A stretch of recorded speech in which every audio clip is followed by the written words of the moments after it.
of, you know, like everybody has always plays, and probably always will play in your family. You know, you might mention your brother. I first heard both of you guys together in Fayetteville on that junket that we took, and I mean, I'll tell you, you guys really worked well together. Something about family, you know. I think it's even genetic with the vocal cords, the way they're built. But you guys just, you know, really cooked together in a way that I've rarely seen two musicians work. So maybe you can talk a little bit about your mother and father, and then also about kind of the musical tradition in your family too. Okay. Okay. So. My mother is very good with details. You know, she can keep everything going. She zeroes in on details. She can be very precise in the way she analyzes a situation. And my dad is a little more loosey-goosey. You know, he's not... He's kind of like me in that he will, like, forget his billfold when he walks out the door, you know. But he's not necessarily always on top of all the little details. He has a great imagination, and he told stories a lot when I was little. And when I was little bitty, he was a farmer, and in the wintertime when the crops were laid by, he would read the Bible and write Southern gospel songs. I have a lot of memories of him working on these Southern gospel songs he was writing. And he encouraged me to write, and he taught me how to play guitar. And when I was 6 years old, I believe it was, my sister brought home a flutophone, little recorder thing that her choir teacher had given her. And I was walking around the house blowing on that thing, and Daddy said, "I believe you could blow a French harp like Daddy." Because my grandpa, my dad's dad, played harmonica, or French harp as they called it. And that, I think, was shortly before Christmas when I was playing that flutophone. And then that Christmas, in my stocking, I had a French harp. And Dad encouraged me to come up to church and play it and join the church band. They didn't give me a microphone because I was all off key. I didn't really understand that you needed a bunch of harmonicas so that you could play in various keys. I was just up there blowing away on it and not really disrupting anything because nobody could really hear it. But I played in church a lot, and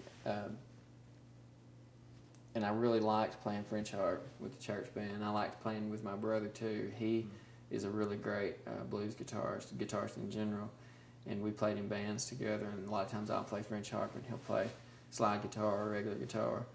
And we have a special musical chemistry, my brother and I, and my dad and I do too. And when we had family get-togethers when I was little with my uncles, all my uncles on Daddy's side would play, and they would all bring their instruments to the, you know, Christmas get-together, whatever it would be, and we would set up and play old country, blues, early rock and roll, and Southern gospel.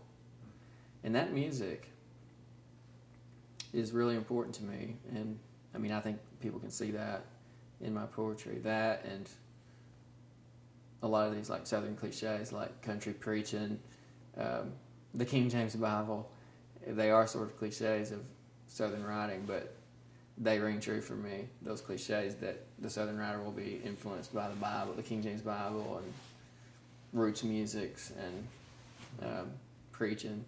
All that's true. And the improvisatory genius of country preachers made an impression on me.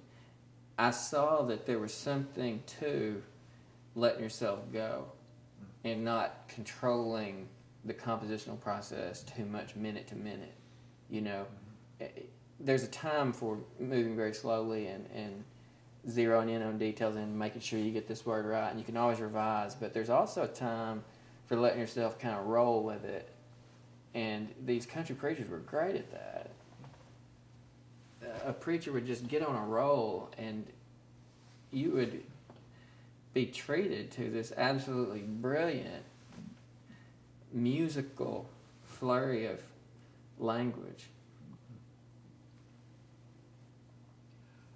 I wonder if it would be appropriate, or maybe it's too much of a sidetrack, to talk a little bit about Frank Stanford and his work. You touched on it when you said something about moving through a haunted landscape. Yeah. It's very evocative, and I think in some ways that ties into a certain quality of Southern writing.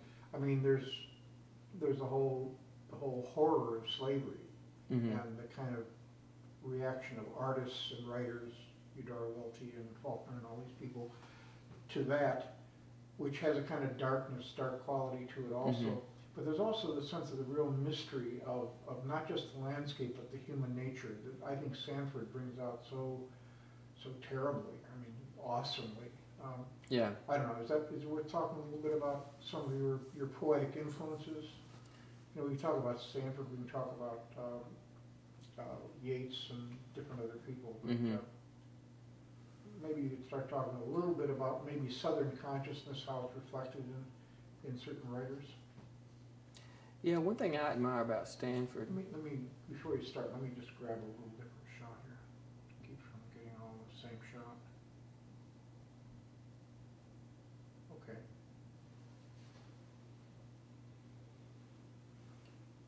I do like Frank Stanford a lot. I admire in his work a broad appeal that isn't cheesy or kind of like a result of his having kowtowed to conventional sensibilities. But I mean, the fact is, you can take a Frank Stanford poem and read it to a bunch of like MFA professors and delight them.